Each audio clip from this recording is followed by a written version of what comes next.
والصلاة والسلام على أشرف المرسلين سيدنا محمد عليه أفضل الصلاة وأزكى التسليم. سيدي رئيس جامعة الجزائر ثلاثة، معالي سفير دولة اليابان بالجزائر، السيدات والسادة الحضور، أساتذة وطلبة، أحييكم بتحية الإسلام وهي السلام عليكم ورحمة الله تعالى وبركاته. يتشرف الأستاذ الدكتور رابح شريط رئيس جامعة الجزائر ثلاثة باستضافة السيد ماسيا فوجيوارا سعادة سفير دولة اليابان بالجزائر لإلقاء محاضرة بعنوان واقع الاقتصاد الياباني والعلاقات الجزائرية اليابانية. بالبداية أحيل الكلمة إلى السيد الدكتور رابح شريط رئيس جامعة الجزائر ثلاثة لإلقاء كلمة ترحيبية بالضيوف الكرام، فليتفضل مشكورا.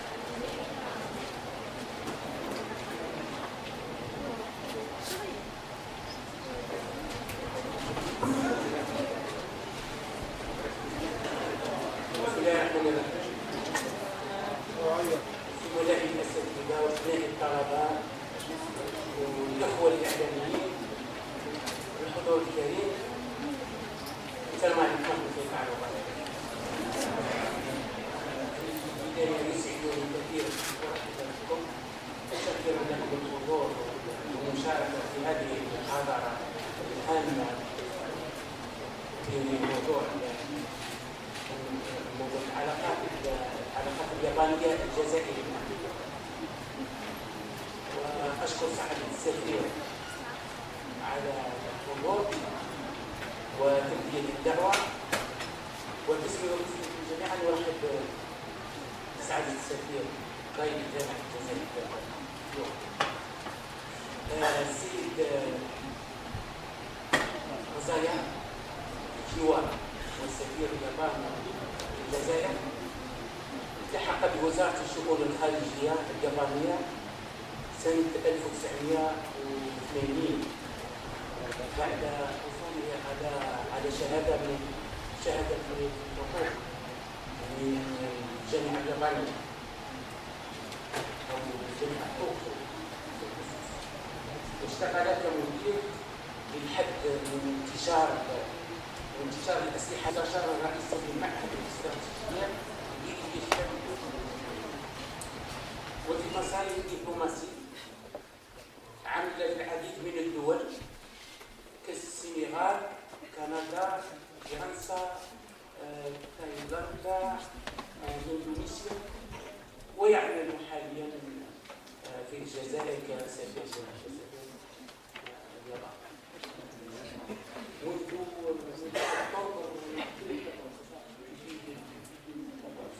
سفير الجزائر منذ سنة 2004. نرحب به مرة ثانية بسمو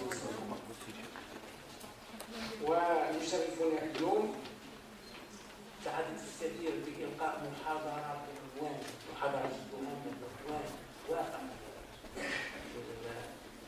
الاقتصاد الياباني الجزائري والعلاقات اليابانية الجزائرية. وكما تعلمون تأتي هذه المحاضرة لإلقاء الضوء على واقع التعاون الياباني الجزائري الذي ما فتئ يتعزز يوم بعد يوم، ونطمح إن شاء الله أن يتوسع هذا التعاون إلى مجال البحث العلمي بين البلدين وخاصة أو الجامعتين، وخاصة وأن موقع اليابان في مجال البحث العلمي والتطوير التكنولوجي يعتبر موقع جد متميز. بدون إطالة أحيل الكلمة إلى سعادة السفير فليتفضل مشكور.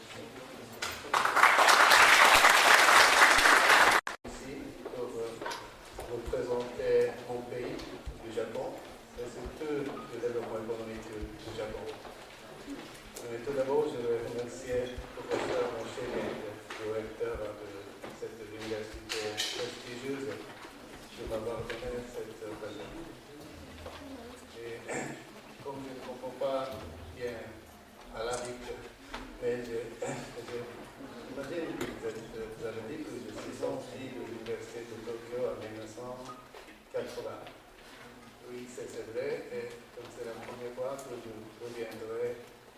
campus de l'université après 35 ans. C'est toujours un grand plaisir et un grand honneur de parler devant mes jeunes étudiants. Et aujourd'hui, j'essaie d'être le plus franche et le plus objectif pour présenter l'économie japonaise. Et depuis mon arrivée il y a 1 an et demi, beaucoup de nos amis algériens m'ont dit que le Japon est un pays comme modèle pour le développement économique de l'Algérie. Donc, j'aimerais aujourd'hui partager avec eux notre expérience et comment le Japon a réalisé le développement économique. Mais avant tout, normalement, l'ambassadeur doit parler toujours de belles choses, bonnes choses, s'ils sont pris. Mais aujourd'hui, je suis trop proche de parler, bien sûr, de bonnes choses, mais aussi moins bonnes choses pour présenter mon pays.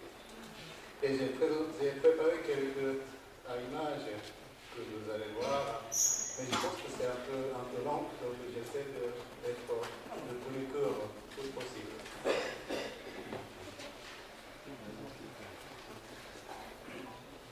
Et tout d'abord, aujourd'hui, le Japon est la 3e puissance économique du monde.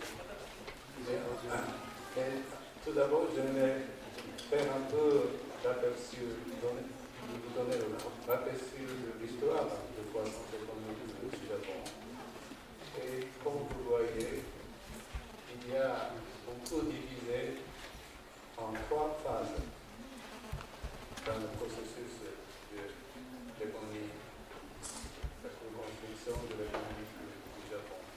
La première phase, c'est en 1945, après la fin de la Seconde Guerre mondiale. Le Japon a entraîné des efforts de construction du pays dans une nation libérale et démocratique. Et de façon générale, on peut diviser cette période privée. D'abord, la défaite de la croissance économique, jusqu'à 1945 à 1970. Et deuxième, c'est la période de croissance stable en tant qu'une grande puissance économique. C'est une période de 1970 à 1990. Et enfin, la période de l'effondrement de la puissance économique et la stagnation économique. Ça commence en 1990. Et entre 1955 et 1973, la croissance économique dernière moyenne du Japon était de 4,1%. En 1968, le Japon devient la 2e puissance économique mondiale après les États-Unis, et on appelle cette période le miracle du Japon. Et les Jeux olympiques de Tokyo en 1964 et l'exposition universelle d'Osaka en 1970 sont devenus le symbole de la reconstruction du Japon après la guerre. Et la crise pétrolière de 1974 a marqué un tournant dans l'économie du Japon. Entre 1913 et 1981, le taux de croissance s'est stabilisé à 4,2%. Et depuis les années 1970, le Japon a enregistré un excédent commercial avec les États-Unis et l'Europe, ce qui a causé des frictions commerciales dans les différents secteurs. Dans les années 1990 à 1980, le Japon a procédé à l'ouverture de son marché et à l'investissement industriel. C'est ainsi que les entreprises japonaises ont délocalisé les bases de production aux États-Unis, en Europe et en Asie. Et durant les années 1990, la croissance japonaise s'est plus ou moins effondrée avec le développement de la ville énergétique, suivi de la décennie, marquée par une croissance accentuée et des problèmes de régulation persistants qui vont dans l'économie japonaise entre alors dans une période de stagnation avec un taux annuel de 0,1%.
à l'expression en japonais qui est marquée ici, Wakon Yosai, qui signifie l'esprit japonais avec l'apprentissage de l'Occident. Le Japon a pu développer la science et la technologie et a pu acquérir un savoir-faire de l'Occident tout en conservant la tradition de l'esprit japonais. Et beaucoup des Occidentaux venus au Japon dans cette période fin Edo, début Meiji, ont été surpris par le bonheur qui règne chez les Japonais. Parmi eux, le premier consul général américain au Japon, Townsend Harris, il a écrit dans son mémoire, je cite, « Les gens ont tous l'air propres, bien nourris, bien vêtus et heureux. Cela ressemble plus à l'âge d'or où la société japonaise était plus équilibrée. Il n'y avait pas beaucoup d'inégalité entre les riches et les pauvres. Et ce qui constitue, je pense, la base du développement économique ultérieur. » Et en 1960, c'est la période de grande croissance, le gouvernement Ikeda a mis en place un plan de doubler le revenu national à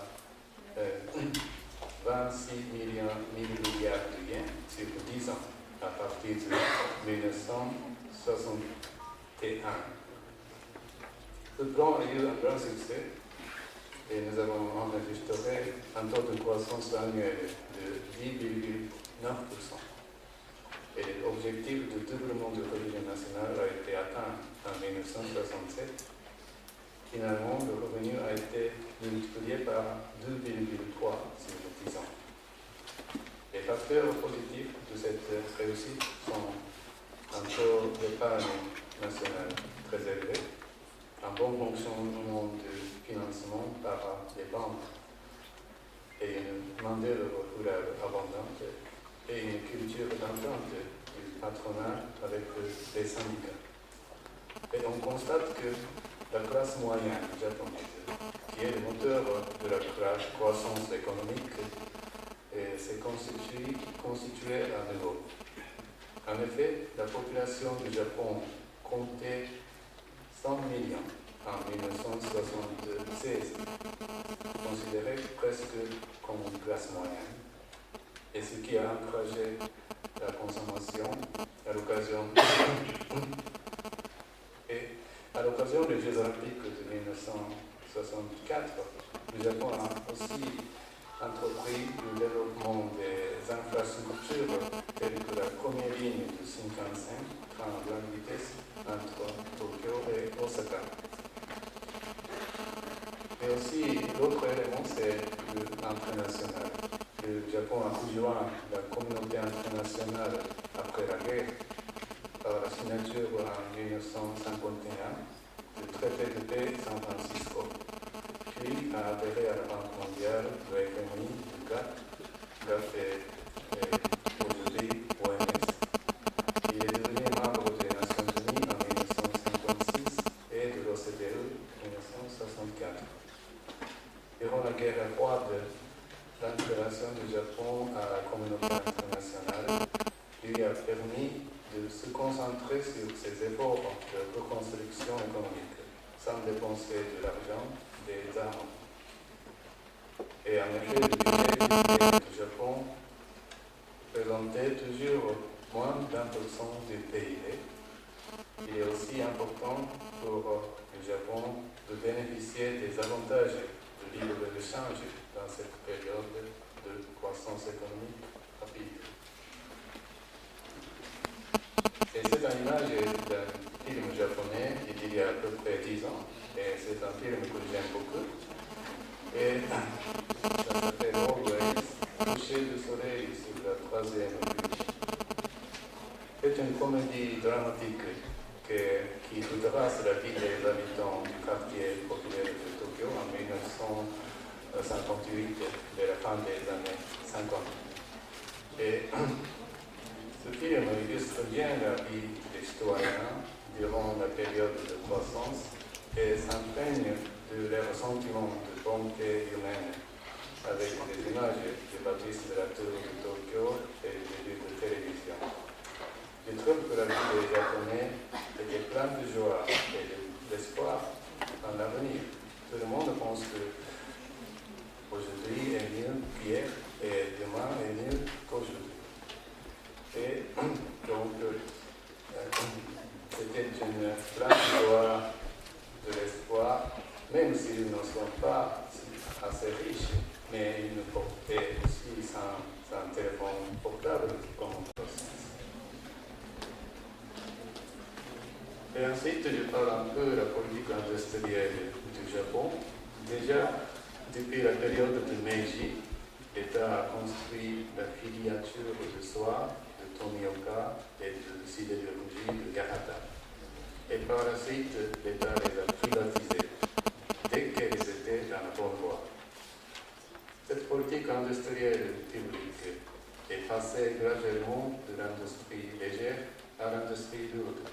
Après la guerre, afin d'allouer efficacement les ressources limitées, l'État a adopté le système de production d'inclinaison en développant en premier les secteurs de la sidérurgie et de l'industrie du charbon, et ensuite la construction navale et l'industrie pétrochimique. Depuis, les industries de transformation et d'assemblage à grande valeur ajoutée se sont développées telles que les industries automobiles, les industries électriques et électroniques. Le gouvernement a joué un rôle toujours important pour développer et quelquefois protéger une industrie d'avenir. Mais le vrai moteur de la croissance économique, c'est toujours rigide dans le secteur privé. Et chaque entreprise privée a fait des efforts constants pour l'amélioration de la compétitivité. Les sociétés japonaises ont accordé de l'importance en particulier aux ressources humaines et l'innovation. En fonction de l'évolution de la structure industrielle mondiale, les entreprises japonaises ont développé de nouvelles techniques et des produits innovateurs qui ont changé l'environnement de l'APS. Et je voudrais mentionner deux exemples de l'innovation des entreprises japonaises. Le premier, c'est Toyota. Toyota était une petite entreprise produisant des machines de tissage, mais aujourd'hui, elle est devenue la plus grande compagnie automobile au monde. Toyota dispose de son propre système de fabrication nommé Kaizen. Kaizen signifie en japonais amélioration continue. C'est un concept de bas vers le haut qui implique volontairement tous les employés et qui vise à améliorer l'efficacité des processus de transformation et de production en assurant la sécurité des opérations. Et grâce à cette philosophie, Toyota continue de se développer tout au long des différentes périodes économiques. Deuxième exemple est celui de Toray Industries. C'est une entreprise traditionnelle japonaise de textile. Mais aujourd'hui, elle perd beaucoup de parts sur le marché des produits textiles en raison de la compétitivité accrue des pays émergents. Dans ces conditions, elle a développé un nouveau produit de la fibre de carbone utilisé dans les produits vestimentaires. Au Japon, son produit Heatotech de la marque Uniqlo est un grand succès et c'est aussi très connu aujourd'hui en Europe et en Amérique. Ces derniers temps, Toray s'attelle à développer une nouvelle fibre de carbone. Le poids de la fibre de carbone équivaut à un quart celui du fer, mais sa force est 10 fois plus supérieure. Elle est utilisée dans les avions et les voitures, et aujourd'hui, la fibre de carbone produite par Toray est utilisée utilisé dans le dernier Boeing 787, le taux d'utilisation s'élève à 50%. Et je veux ajouter ici que les petites et moyennes entreprises PME ont énormément contribué à l'émergence de l'économie japonaise. Et les petites et moyennes entreprises occupent beaucoup de place dans l'économie japonaise, comme vous le voyez ici, sur le plan nombre d'entreprises, et aussi sur le plan de recettes, et aussi nombre d'emplois. La plupart des produits de grandes entreprises sont composés de pièces fabriquées par des entreprises de sous-traitance de petites et moyennes entreprises. Ainsi, le PME japonais soutient la crédibilité des produits japonais et on peut dire que cela constitue la base de l'économie japonaise. Et ici, je parle un peu des aspects négatifs. Elle a causé la pollution de l'air, aussi la pollution industrielle et la contamination de l'eau, ce qui a provoqué des maladies d'intoxication et d'atteinte, en particulier à Minamata dans Kyushu et à Yokkaichi au centre du Japon. Le gouvernement a mis en place une loi sur la protection de l'environnement et aussi a créé l'Agence de l'environnement pour investir dans le contrôle de la pollution. Les entreprises japonaises ont fourni des efforts pour respecter les normes de l'environnement et en résultat, actuellement, la situation environnementale du Japon s'est beaucoup améliorée. L'eau et l'air Tokyo sont devenus plus propres comparés aux années 70. Aussi, nous avons pris la crise de pétrole comme une opportunité pour améliorer l'efficacité énergétique et renforcer la politique de gestion liée à l'environnement, comme la politique des 3 R, c'est-à-dire réduire, recycler et réutiliser, et la gestion des déchets. Par conséquent, l'efficacité énergétique du Japon est la meilleure aujourd'hui au monde. Par exemple, pour produire le PIB, les États-Unis et l'Europe dépensent de l'énergie 2 fois plus que le Japon, et la Chine et l'Inde dépensent 9 fois plus.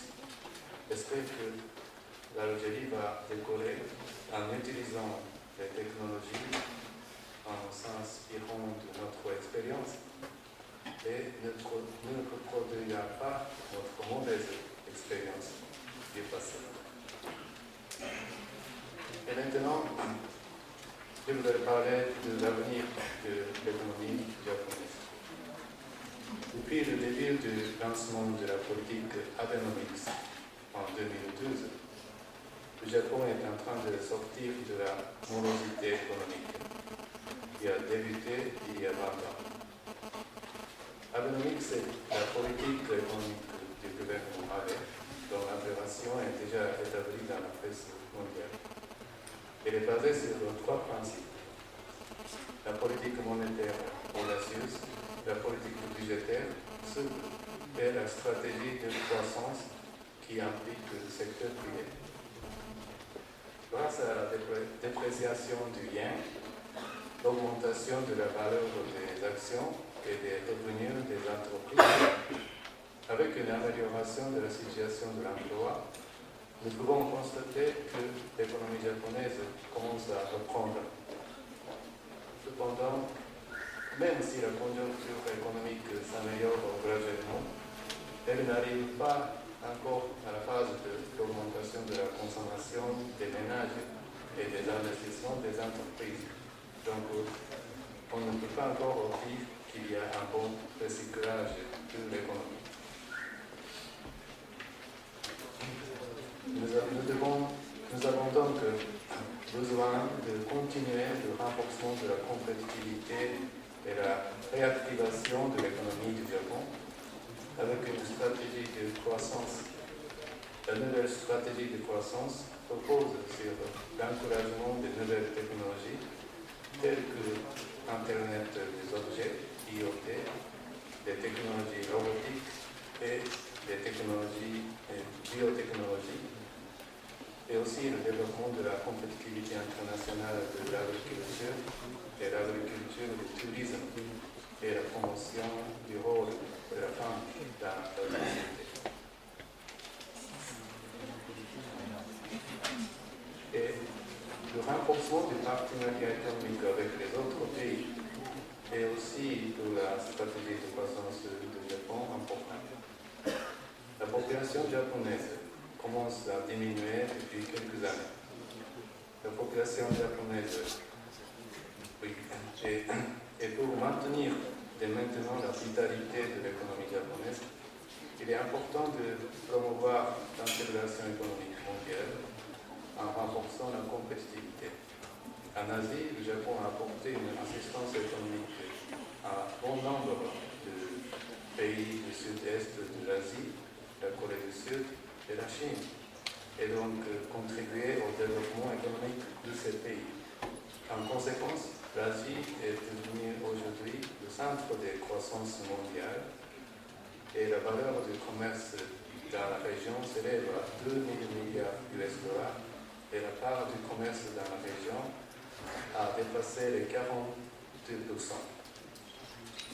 Les fabricants japonais de matériel électrique et d'automobiles malaisiens, établissant ainsi une chaîne de valeur mondiale. Dans ce contexte, il est important de réduire les barrières tarifaires et non tarifaires pour promouvoir le commerce et l'investissement entre ces pays. Le Japon a déjà signé 15 accords de libre-échange FTA et en février dernier, cette année, on a conclu un accord de partenariat transpacifique, ce qu'on appelle TPP, avec les 12 pays, dont les États-Unis. Le montant total du commerce de ces 12 pays, TPP, dépasse 40% du commerce mondial. En ce moment, le Japon négocie la conclusion d'autres accords avec les pays de l'Union européenne et d'Asie. L'objectif est d'atteindre un taux de 70% de couverture de FTA d'ici à 2018. Et maintenant, je voudrais parler un peu de notre relation algéro-japonaise pour le reste du temps. Nos relations remontent à bien avant l'indépendance de l'Algérie, ce qui n'est pas tellement connu ni en Algérie ni au Japon. En fait, le FLN établit son bureau de l'Extrême-Orient en 1958 à Tokyo. Et puis, dans les années 70 et 80, les entreprises japonaises ont contribué à l'éducation de la nation algérienne en s'occupant de la construction des raffineries de pétrole à Alger, des usines gazières à Silonel, des usines de textile à Nedroma, des usines de sidérurgie à El Hajar, des barrages à Garga et autres. Le commerce bilatéral était aussi actif à travers des produits japonais comme l'électroménager et l'automobile. Il y a plus de 3000 Japonais résidaient à cette époque en Algérie. Il y avait également une école japonaise. C'est à cette époque que le campus de l'Université des sciences et de technologie d'Oran, USTO, a été construit suivant le plan du fameux architecte japonais, M. Kenzo Kange.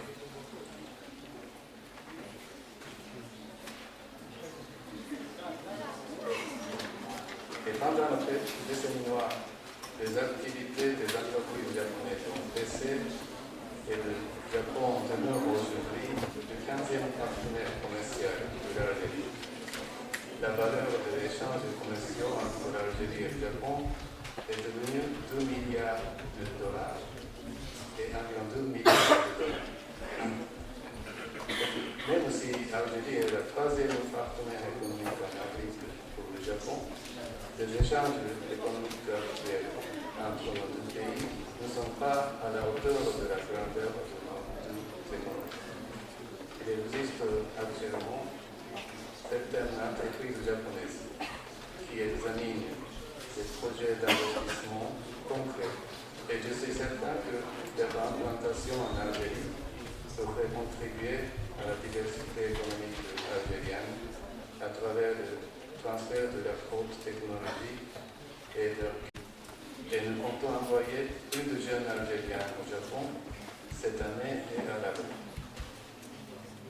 Au mois d'août de cette année, le Japon organisera la 6e conférence internationale de Tokyo sur le développement de l'Afrique, qu'on appelle TICAD 6, au Kenya.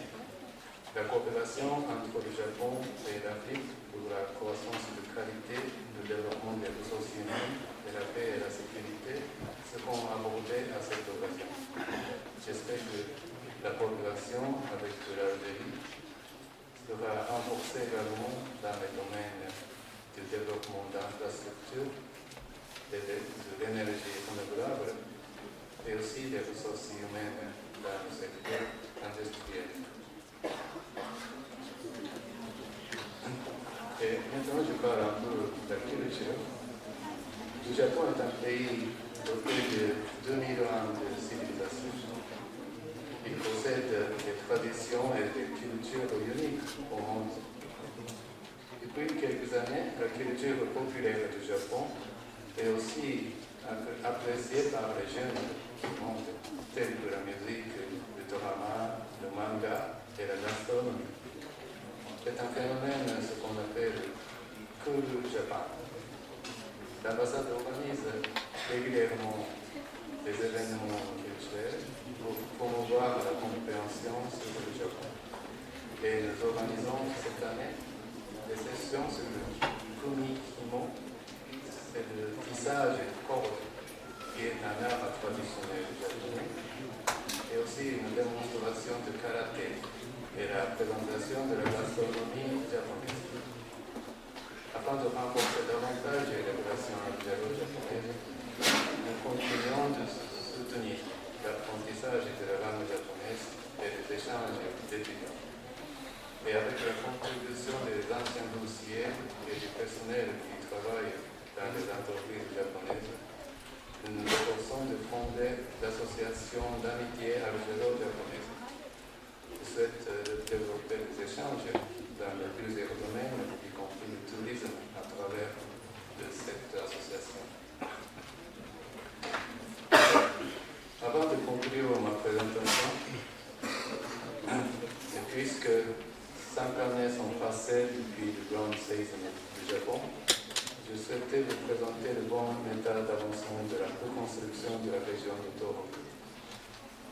Mais la région de Kyushu a été frappée le 14 avril par un grand séisme de magnitude 7, ce qui a causé beaucoup de dégâts humains et matériels.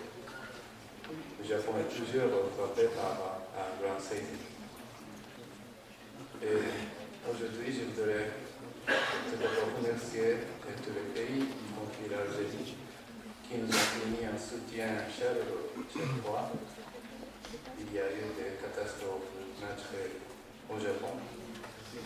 Le Japon s'appuie sur l'idée de mieux construire, build back better en anglais, afin de rétablir non seulement la situation d'avant, mais aussi de construire une société plus résistante aux catastrophes. Et le Japon a développé des technologies antisismiques ainsi que le savoir-faire pour faire face à ces défis. Le plan d'action de Sendai a été adopté en mars 2015 à la 3e conférence mondiale des Nations Unies sur la réduction des risques de catastrophe tenue à Sendai. Et l'année dernière, sur proposition du gouvernement japonais, le 5 5 novembre est devenue la journée mondiale de la sensibilisation au tsunami. Il y a une anecdote au Japon appelée le feu de la paille de riz lors du grand saison du 5 novembre 1854, il y a plus de 160 ans.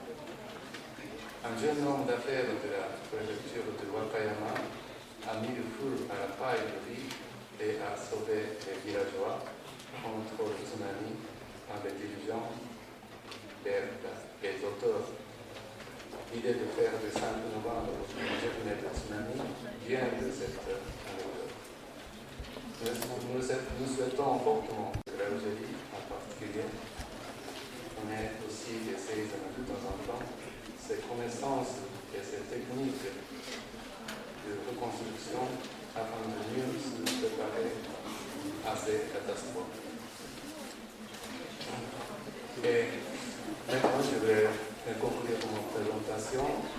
J'étais un tutoriel assez rapide aujourd'hui sur le développement économique japonais et les relations algéro-japonaises.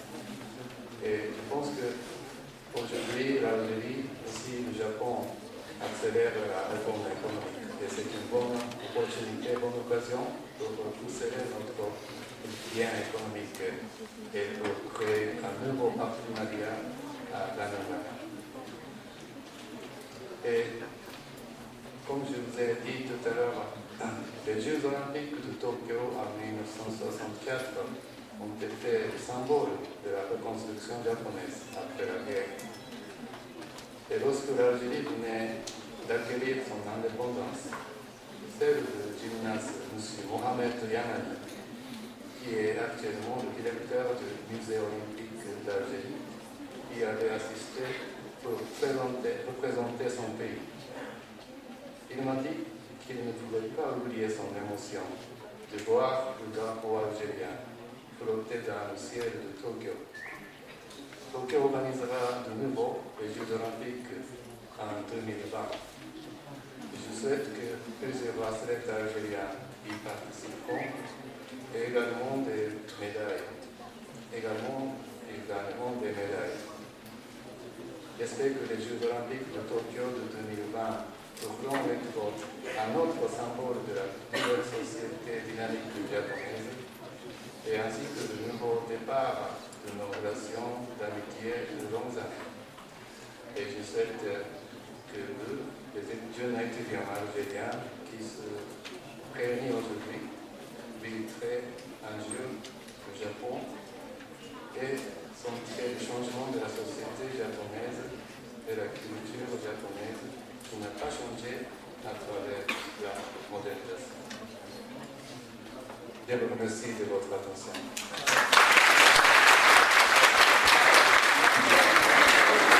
On suivi votre intervention avec beaucoup d'intérêt. C'est une intervention très riche qui porte sur l'évolution de la croissance économique japonaise et les relations entre le Japon et l'Algérie. Peut-être il reste des éclaircissements à faire. Je passe tout de suite la parole aux étudiants. Peut-être il y a des questions à poser. ما عجبنيش إذا كنتوا تسمعوا للمحاضرة الصوت سمعتوا وأنتم أنكم استفدتوا ولهذا أطلب منكم essayer de poser des questions, essayer d'être très bref, de poser directement la question sans passer aux commentaires pour donner l'occasion à un bon nombre d'étudiants de poser des questions. Je vous remercie.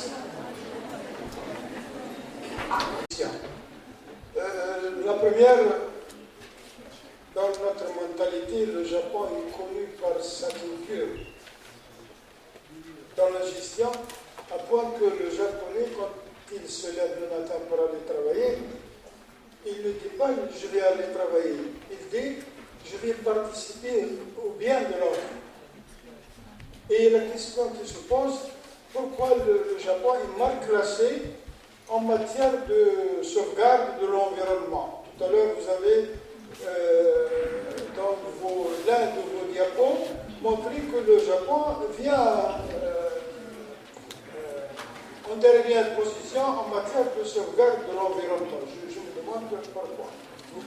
La deuxième question, nous, Algériens, nous considérons que la stabilité dans le monde, et surtout la stabilité régionale, joue un rôle sine qua non, si vous voulez, dans le développement, surtout économique, et dans les échanges internationaux.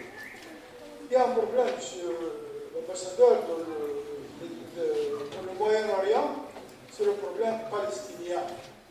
Et je vois même que le Japon, en tant que force, grande force économique et politique même, ne joue pas un rôle pour résoudre ce problème, pour en finir avec ce problème. Il y a 60 ans que ce peuple demeure et reste livré à la guerre. Je vous remercie, monsieur l'ambassadeur. Un problème industriel. Pourquoi le Japon a connu ce problème dans ce processus de croissance économique rapide? Et j'essaie de vous répondre. Je pense que c'est une erreur, c'est une faute de l'industrie japonaise et aussi c'est aussi une faute de la politique du gouvernement japonais. Et à cette époque, notre priorité est la croissance économique rapide après la Deuxième Guerre mondiale. Et tout le monde pense à ce développement. Et on n'a pas beaucoup de considération sur la question de l'environnement. Donc, aujourd'hui, j'ai partagé cette mauvaise expérience japonaise avec eux pour souhaiter que notre pays, comme l'Algérie, lorsque vous allez commencer votre croissance économique rapide, ne répète pas notre mauvaise expérience. Mais à travers de cette mauvaise expérience, nous avons appris beaucoup de leçons et nous avons finalement établi le système qui est tout à fait coïncide. Le développement économique et puis la conservation, protection de l'environnement. Donc aujourd'hui, comme j'ai dit tout à l'heure, l'air et de l'eau de Tokyo est beaucoup plus propre. Et aussi, on a surmonté la crise énergétique, la crise pétrolière, en développant de nouvelles technologies d'efficacité énergétique. Donc, c'est quoi j'essaie de vous partager. C'est une mauvaise expérience, mais c'est une leçon à l'avenir. Et pour la deuxième question, sur la question de politique sécuritaire, oui, c'est vrai, c'est très important. Et dans mon exposé, je n'ai pas représenté l'aspect de la politique sécuritaire. Mais depuis quelques années, entre le Japon et l'Algérie, nous avons aussi renforcé notre dialogue et notre coopération dans le domaine de la politique sécuritaire. Et surtout, il y a 3 ans, il y avait une attaque terroriste à Tigentelin. Et dans cette attaque, 10 Japonais ont été victimes. Et c'était une tragédie pour le gouvernement et pour le peuple japonais. C'était un choc. Mais c'est une opportunité que les Japonais commencent à comprendre la situation dans le Sahel et aussi la situation à Moyen-Orient. Et depuis lors, le gouvernement du Japon a renforcé beaucoup notre politique à l'égard des pays du Moyen-Orient. Et nous ne sommes pas une sorte de puissance militaire. L'année dernière, nous avons établi une nouvelle législation pour renforcer notre politique de sécurité, mais en principe, nous considérons que le Japon joue un rôle plutôt dans le domaine de l'économie que dans le domaine militaire. Mais à ce titre, nous essayons de contribuer à maintenir la stabilité et la paix dans la région Moyen-Orient. Le Moyen-Orient est aussi une région très importante pour le Japon. Plus de 80% de notre pétrole et de gaz vient de cette région. Et après cet incident de terroriste attaque Tigantelin, le Japon a renforcé notre contribution financière, par exemple dans la région de Sahel, mais aussi aujourd'hui, il y a beaucoup de problèmes en Irak, en Syrie, et beaucoup de réfugiés. Donc nous contribuons plutôt sur le plan financier. Mais à propos de la question du Moyen-Orient, oui, c'est vrai, c'est un des problèmes centraux pour la stabilité de cette région. Et nous essayons de trouver des solutions. Le Japon n'est pas un acteur historique dans cette conflit. Mais nous pensons qu'il y a aussi un rôle que le Japon puisse jouer pour contribuer à la stabilité, à la solution de cette question. Et ce que nous essayons de faire, c'est aussi sur le plan du développement économique et aussi sur le plan financier. Et d'après notre propre expérience, il y a le corridor entre Israël et Palestine, Cisjordanie. Et nous avons fait pas mal de contributions pour développer cette région. Et on a le projet qui s'appelle Corridor de paix dans cette région. Nous essayons de développer cette partie pour souhaiter la stabilité aussi s'il y a une solution politique. C'est-à-dire que s'il y a une solution politique de deux États, s'il y a un État palestinien sera créé à l'avenir, il faut avoir une sorte d'autonomie, l'économie et l'autonomie. Donc le Japon essaie de faire une contribution pour que cette région, qui n'est pas encore établie en tant qu'État indépendant, mais une fois l'État indépendant sera créé, il faut donc maintenir cette autonomie. Donc pour cela, le Japon déjà commence à nos efforts pour contribuer plutôt sur le plan économique et le développement industriel. Merci.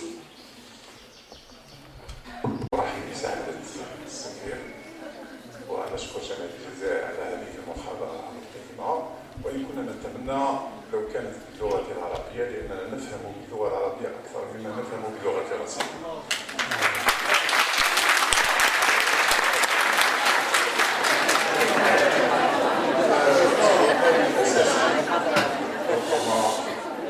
السؤال الأساسي ربما هو السياسي الاقتصادي أكثر مما هو اقتصادي بحت. نحن نعرف بأن هناك خلفية سياسية للانطلاقة الاقتصادية اليابانية، بمعنى أن انهزام اليابان في الحرب العالمية الثانية كان تأثير أمريكي في التوجه الاقتصادي بشكل عام بما فيه الاقتصادي، ونحن نعرف بأن الدستور الياباني هو الدستور الأمريكي بعد الحرب العالمية الثانية. فهذا التوجه الاقتصادي الذي انحصر خاصة الأموال لم تكن تذهب في الجانب العسكري ربما ساهمت في هذه المعجزة اليابانية. وهل يمكن أن نقول، وهذا هو السؤال الأساسي، هل هذا التوجه الاقتصادي والنجاح الاقتصادي هو إرادة أمريكية أكثر من هو إرادة يابانية أم لا؟ وشكرا. Donc, étudiante de première année doctorat et business. Donc, ma question, donc j'ai une question qui concerne le partenariat entre l'Algérie et le Japon. Donc, ce qui concerne le domaine d'IT, c'est le Japon est connu pour être à la pointe de la technologie. J'ai entendu dernièrement Madame la ministre de la Poste et des TIC dire qu'elle encourage le partenariat entre les entreprises algériennes et étrangères. En ce qui concerne l'Internet des objets, ma question est donc, y a-t-il un projet de partenariat entre l'Algérie et le Japon concernant ce nouveau marché promoteur? Et je vous remercie. Je souhaiterais distinguer justement quelques questions, espérant que vous puissiez me répondre. Vous avez parlé durant votre discours expositif du rôle des PME dans la croissance japonaise, et justement je voudrais que vous nous éclaircissiez quels ont été les facteurs de l'essor du secteur privé japonais, et ainsi mettre en exergue les mesures qui ont été entreprises dans ce sens, peut-être même prendre exemple dans notre cas algérien. Merci à vous. Bonjour Monsieur l'ambassadeur, bonjour Monsieur le directeur, président de la faculté d'Algérie 3, et merci d'organiser cet événement. Alors ma question c'est à propos des prix de pétrole. Vous aviez dit tout à l'heure que vous aviez profité de la baisse des prix de pétrole. Alors quelle est la situation ou la stratégie, la situation du Japon de cette baisse des prix de pétrole, et quelle est votre stratégie, la stratégie que le Japon va appliquer de profiter de cette baisse des prix de pétrole? Merci.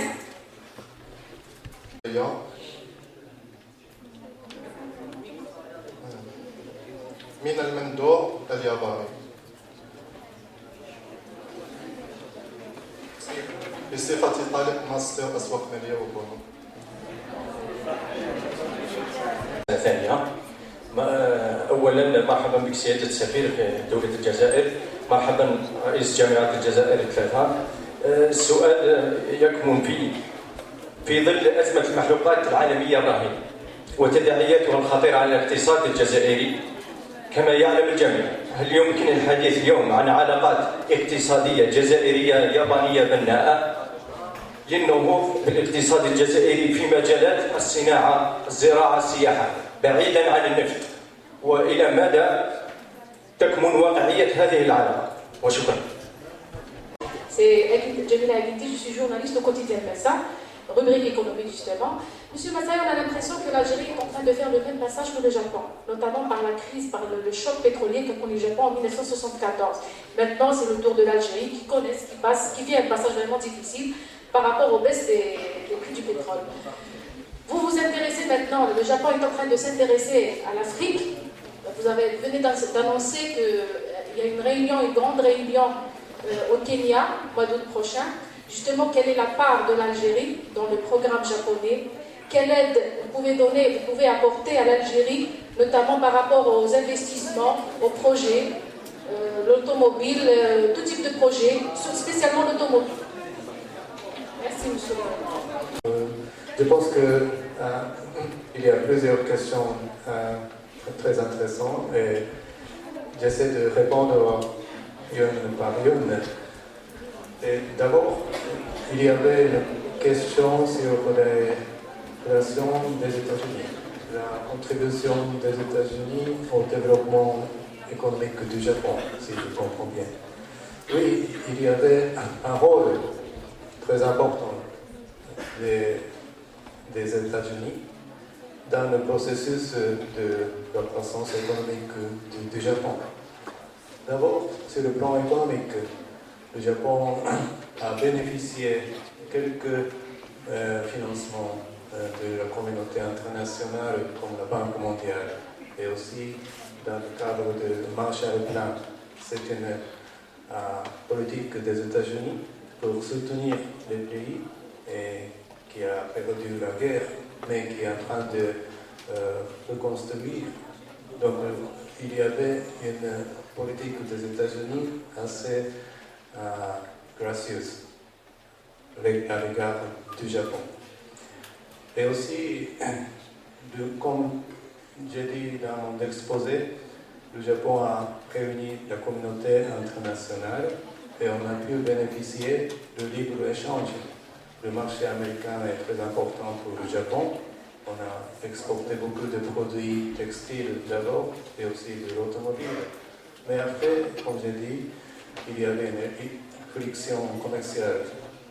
Après, le Japon est devenu une puissance économique mondiale. C'est le partenariat égal à égal. Et c'est un processus naturel. On a discuté comme un partenaire important avec les États-Unis, avec l'Union européenne, sur cette question du conflit commercial. Mais il y avait un rôle positif des États-Unis, c'est vrai. Et puis, sur le plan sécuritaire, j'ai dit aussi qu'une des raisons que le Japon a pu concentrer nos efforts de construction économique, c'est qu'on ne peut pas dépenser, c'est pas la peine de dépenser trop d'argent dans nos armements. C'est grâce à notre traité de sécurité avec les États-Unis. Mais aujourd'hui, la situation va commencer à changer petit à petit. Mais dans cette période de l'après-guerre, c'est grâce aux États-Unis que le Japon a pu se bénéficier de l'environnement où on peut atteindre la croissance économique. Et puis, il y a beaucoup de questions sur le plan des relations bilatérales entre le Japon et l'Algérie. Et d'abord, il y a des projets de concrets et de partenariat entre nos deux pays. Oui, dans le domaine de l'hydrocarbure, déjà, une société japonaise s'est implantée ici. Ils ont créé une joint venture avec les Algériens. Ils ont fait des projets de complexes gaziers, complexes pétroliers. Mais je pense que l'important, c'est aujourd'hui, l'Algérie est en train de diversifier son économie. Il faut trouver un partenariat dans d'autres domaines industriels. Et c'est aussi, quelqu'un a posé cette question. Et nous sommes tout à fait d'accord. Et nous essayons de trouver un partenariat dans d'autres domaines que l'hydrocarbure. Et beaucoup de questions portent sur l'industrie et l'agriculture et aussi d'autres domaines de fabrication. Mais aujourd'hui, je ne peux pas vous préciser un projet précis. Mais généralement, les investisseurs, les industriels japonais s'intéressent beaucoup au marché algérien. Dans le domaine d'automobile, le marché algérien est le deuxième marché important en Afrique pour les constructeurs japonais. Donc, il est vrai que certains constructeurs japonais cherchent sérieusement à construire une usine de montage en Algérie. Et puis, il y a des questions de petites et moyennes entreprises. Oui, c'est aussi l'industrie japonaise. Et même aujourd'hui, les grandes marques comme Panasonic, Sony, ou bien d'autres marques utilisent des pièces fabriquées par petites et moyennes entreprises comme sous-traitance. Et c'est vraiment le point fort de l'industrie japonaise. Et même cette grande entreprise, Toyota, Sony, Panasonic, sont partis comme une petite entreprise, une petite usine de quartier local. Mais c'est développé d'année en année une entreprise mondiale. Et pourquoi cette existence de petites et moyennes entreprises? Ça, je n'ai pas aujourd'hui une réponse directe, une réponse claire. Mais je peux dire qu'il y a une culture, tradition dans une société japonaise. On respecte beaucoup les entrepreneurs ou bien les employés des entreprises pour fabriquer des produits. Les Japonais sont plutôt avantageuses ou bien plus d'avantages dans la fabrication. plutôt que les services financiers et d'autres secteurs. Et il y a une tradition, ça remonte même avant la restauration de Meiji. On avait une industrie, petite et moyenne industrie, des industries artisanales, et on maintient toujours cette tradition. Et d'autre côté, le gouvernement japonais aussi a un rôle pour protéger ces biens, pour élever et maintenir l'activité des petites et moyennes entreprises. On considère que c'est la force de la compétitivité de notre industrie. Et puis, beaucoup de questions portent sur la crise pétrolière, l'effet de la chute du prix du pétrole.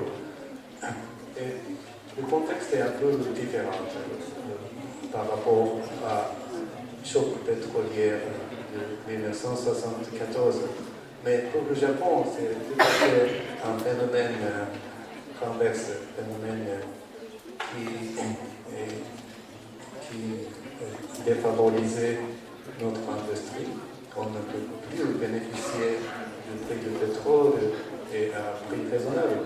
Donc on doit changer toute notre attitude vis-à-vis de notre politique industrielle après le choc pétrolier. On ne peut pas compter sur le bon marché du prix du pétrole.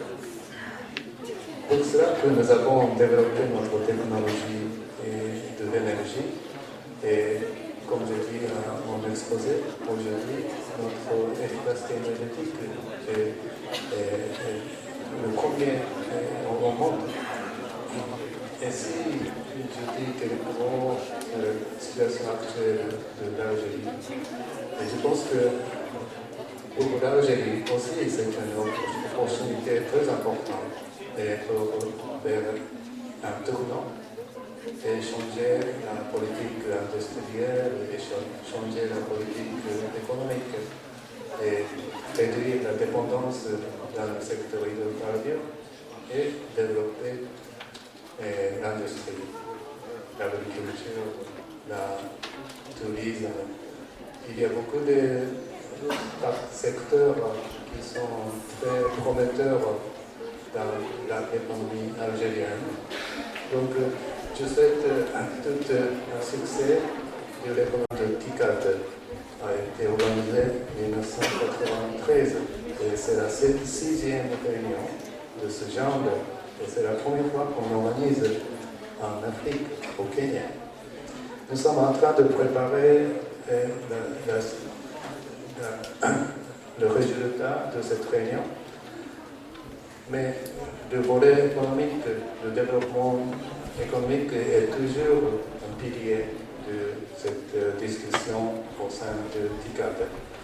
Et en ce qui concerne l'Algérie, je pense que la initiative, la formation des personnels dans les affaires est un des piliers de notre contribution et nous voulons essayer d'augmenter le nombre d'Algériens qui vont au Japon dans le cadre de l'initiative à l'avenir. Et c'est la formation des jeunes Algériens dans le secteur industriel et nous pensons que c'est le clé de développement à l'avenir, d'après notre expérience. Et puis, l'autre volet, c'est l'infrastructure. Nous avons développé de l'infrastructure, le transport, le port, la production de l'électricité. Cette sorte d'infrastructure de base est très importante pour le développement futur de chaque pays. Et nous essayons de renforcer la population à cet égard et ce sera aussi discuté à la prochaine réunion de TICAD.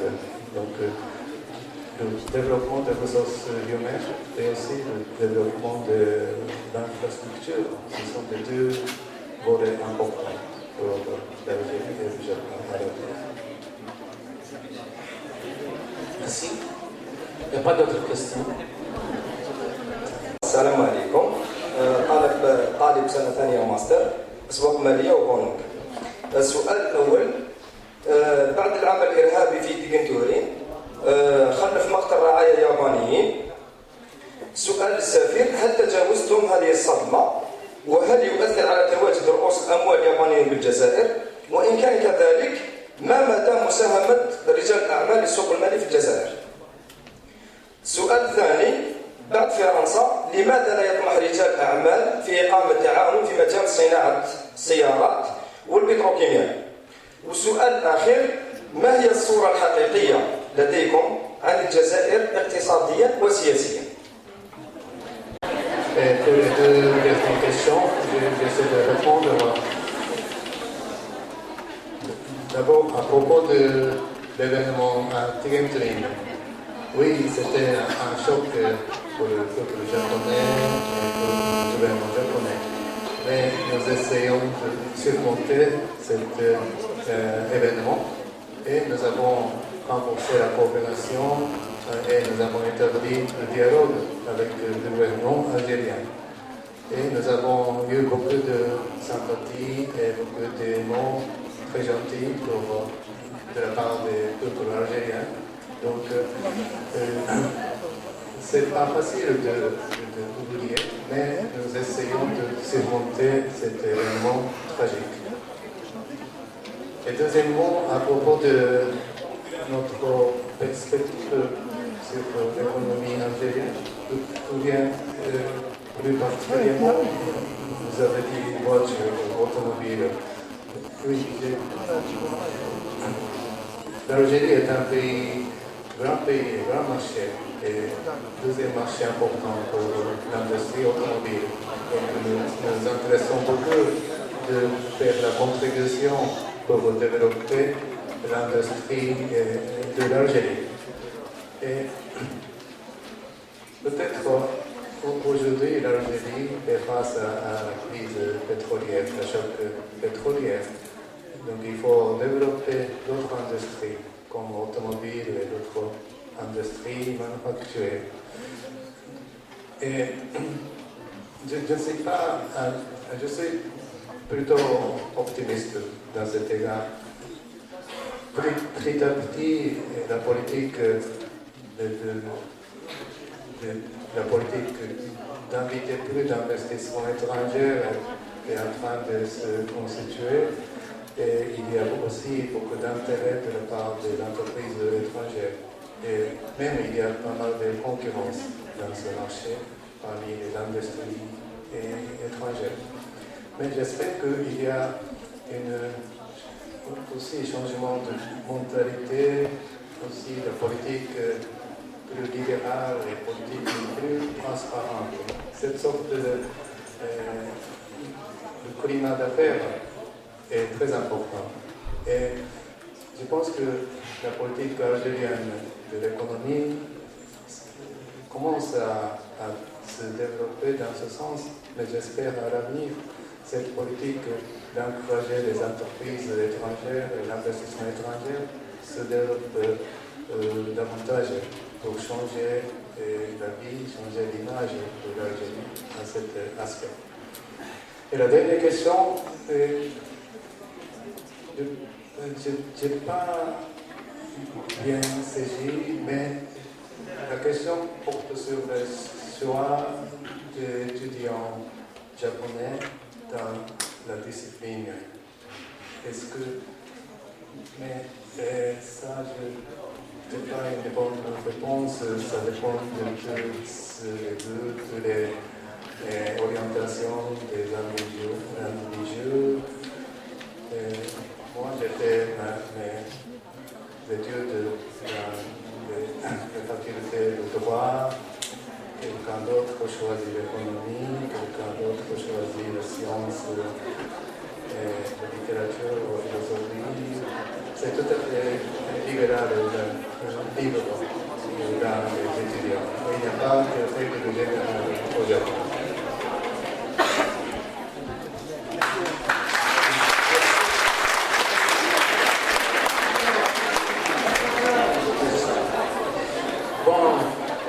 Je remercie Son Excellence d'avoir accepté notre invitation. J'espère que ce ne sera pas la dernière fois. Et je le remercie encore aussi pour cette intervention riche. Nous avons beaucoup appris. Et je souhaite que les relations entre l'Algérie et ce grand pays vont s'améliorer beaucoup plus davantage pour l'intérêt de nos deux pays. نشكركم أنتم على حضوركم وعلى اهتمامكم وعلى مشاركتكم وكذلك على صبركم ونتمنى لكم نهاية سنة جامعية نهاية موفقة إن شاء الله. والآن j'ai le plaisir et l'honneur d'inviter son Excellence de signer le livre d'or de l'université avec un petit cadeau offert par les responsables de l'université.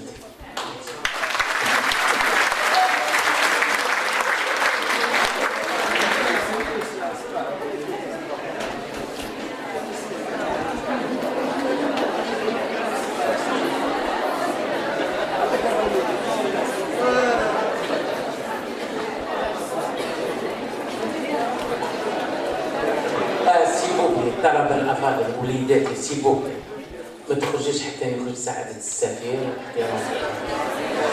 ان بو باسيل. والحاجه اللي اوصيكم بها اللغه العربيه واللغه الامازيغيه فوق لساننا واصالتنا الاخرى اللغه الفرنسيه تفتحوا على كل لغات العالم فتحوا على كل لغات العالم بالاخص اللغه الانجليزيه.